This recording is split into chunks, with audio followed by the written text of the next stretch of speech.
Kali ini kami akan mengisahkan suatu langit dan bumi dengan penciptaannya. Jika manusia tercipta dari tanah, dan setan tercipta dari api, dan malaikat tercipta dari cahaya, lantas bumi dan langit tercipta dari apa? Mari kita simak terus kisah Islami terkini. Dari Ibnu Abbas radhiyallahu an berkata, sesungguhnya tatkala Allah Subhanahu wa Ta'ala akan menciptakan 7 lapis langit dan bumi, yang pertama kali diciptakan adalah permata putih selama 70.000 tahun lamanya. Setelah itu, maka bergoncanglah permata dengan hebatnya karena menyaksikan keagungan Allah Subhanahu wa Ta'ala. Akhirnya, permata itu pun hancur selama 70.000 tahun lamanya. Lalu menjadi air laut, lautan itu pun meluap hingga 70.000 tahun lamanya juga. Allah Subhanahu wa Ta'ala pun menciptakan api untuk menghanguskan lautan tersebut. Air pun berasap dan berbuih. Buih-buih berkumpul menjadi lumpur. Dari lumpur itulah Allah Subhanahu wa Ta'ala menciptakan bumi. Dan dari asap itulah Allah menciptakan 7 lapis langit. Dalam Al-Quran surat Al-Fussilat, Allah berfirman, kemudian dia menuju langit, sementara langit itu masih merupakan asap. Lalu dia berkata kepadanya dan kepada bumi, datanglah kamu keduanya menurut perintahku dengan suka hati atau terpaksa. Kemudian keduanya menjawab, kami datang dengan rasa suka hati. Surat Al-Fussilat ayat 11. Allah Subhanahu wa Ta'ala memerintahkan 2 malaikatnya yang bernama Tawas dan Jibril untuk menghimpun buih yang telah menjadi lumpur itu. Jibril pun menghamparkannya, maka jadilah bumi berlapis 7 di atas laut itu. Allah Subhanahu wa Ta'ala menetapkan pusat bumi di negeri Mekah. Lalu Jibril meratakan lumpur yang telah menjadi tanah itu dari sebelah timur sampai maghrib di belahan barat. Namun bumi menjadi bergoncang karena terjadi perubahan tata letak terhadap lautan. Allah pun berfirman kepada Jibril, pergilah engkau ke bumi, peliharalah olehmu agar bumi itu stabil. Jibril menuruti perintahnya hingga Jibril bersama beberapa malaikat segera menuju ke Masyrik atau belahan timur untuk membenainya.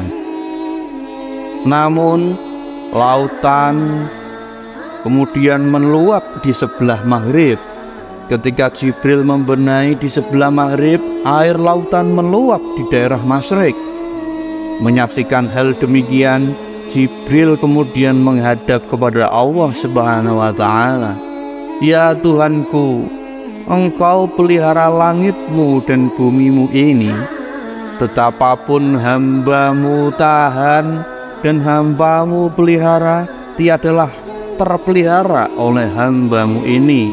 Lalu Allah Subhanahu wa Ta'ala menjadikan bukit-bukit dan gunung-gunung sebagai pasak bumi dan gunung-gunung sebagai pasak. Surat An-Naba ayat 7. 70.000 tahun lamanya, maka bumi itu menghampar berlapis 7 bagaikan bagi yang terhampar. Allah lah yang menciptakan 7 langit, dan seperti itu pula bumi. Lautan pun menjadi tenang kembali, bersusun-susun pada tempatnya. Di dalam air laut itu Allah Subhanahu wa Ta'ala menjadikan seekor ikan yang bernama ikan Nun yang sangat besar. Berada di dalamnya selama 7 tahun. Dijadikan pula seekor sapi putih kehijau-hijauan yang sangat panjang sapi itu. Hanya Allah yang mengetahui berapa panjang sapi tersebut. Tanduknya yang percabang 400 buah. Ukuran dari satu cabang tanduk ke tanduk yang lainnya sama-sama seperti menempuh jarak yang lamanya 40 tahun perjalanan. Konon, bumi ini diletakkan oleh Allah Subhanahu wa Ta'ala di atas tanduk sapi itu, dan ikan tadi menunggang sang sapi hingga hari kiamat tiba. Sebagai makanan dari ikan Nun, Allah ciptakan ikan, sehari 40 ekor ikan dimakan oleh ikan nun tersebut. Besarnya ikan-ikan itu seperti besarnya ikan yang dijamu oleh Nabi Musa yang meminta kepada Allah SWT agar diperlihatkan kenyataan keberadaan ikan nun. Tatkala ikan-ikan makanan ikan itu terengangang di hadapan Nabi Musa, maka dilihatlah ukuran tepi kanan mulut dan tepi kirinya sama dengan jarak yang ditempuh selama 40 hari perjalanan.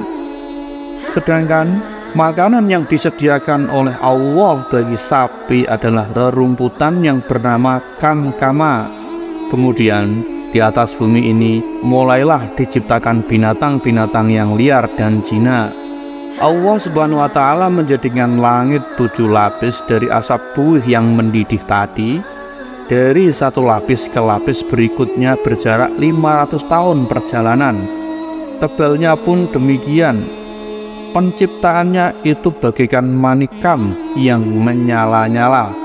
Dijadikan pula matahari dan bulan sebagai hiasan langit.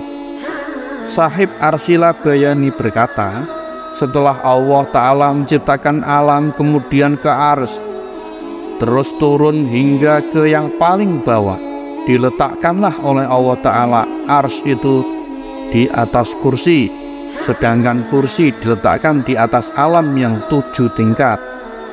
Dinaungilah kursi pada langit yang 7 susun itu dan diletakkan pula secara tersusun. Kemudian bertajalilah Allah Ta'ala dengan sifat kemahaesaannya. Kemudian bergoyanglah ars, bergoyang pula lah langit. Langit berkeringat karena terlalu berat menanggung kursi. Kursi pun mengeluarkan keringat karena terlalu berat menanggung ars.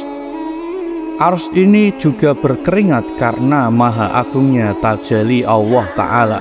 Disebabkan oleh keringat yang keluar dari ciptaan-ciptaan Allah tersebut, maka jadilah lautan di antara ars, kursi, dan langit. Ada juga lautan di sekeliling atau sekitar kursi di langit. Ombak lautan yang bergelora memunculkan buih yang kemudian menjadi tanah. Dan tanah itu terciptalah banyak jenis makhluk Allah. Sesungguhnya keringat-keringat itu memuji atas keagungan Allah Subhanahu wa Ta'ala. Dengan demikian telah diciptakanlah api, angin, dan tanah. Api membuktikan nama Allah Ta'ala yang maha besar. Angin menunjukkan kemahakuatan Allah. Air menggambarkan kemahatauan Allah. Sedangkan tanah menunjukkan Allah maha berkata-kata.